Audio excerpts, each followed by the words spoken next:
बिस्मिल्लाहिर्रहमानिर्रहीम।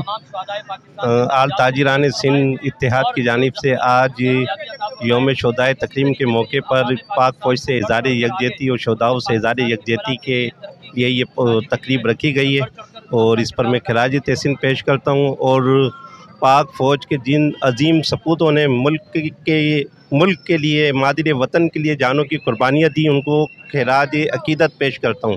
और आज इसी प्रोग्राम के ज़रिए मैसेज देता हूँ कि जिन लोगों ने सानिया 9 मई के मौके पर दहशतगर्दी की जुनूनियत का मुज़ाहरा किया, उन्होंने रियासत को चैलेंज किया है।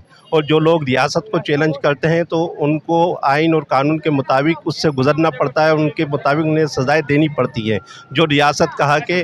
और मैं रियासत से यही कहूँगा कि जिन लोगों ने भी मतलब हमारी कौमी अलामत की निशानियों पर, कोर कमांडर ऑफिस पर, GHQ पर हमले किए हैं, उन्हें ना करार वाक़ई सज़ा दी जाए, बल्कि उनके चेहरों को आवाम के सामने बेनकाब किया जाए कि किस तरह उन्होंने मुल्क की कौमी अलामत की निशानियों की जो है तज़यीक़ की है, तौहीन की है, जिसकी हर सतह पर मज़म्मत की जानी चाहिए। और आज मैं मादिर वतन के उन अजीम सपूतों को खराज अकीदत पेश करता हूँ जिन्होंने मुल्क के खातिर अपनी जानों के नजराने पेश किए। इसी पर ही मैं गुफ्तगू ख़त्म करता हूँ। पाक फ़ौज जिंदाबाद, पाकिस्तान पाइंदा।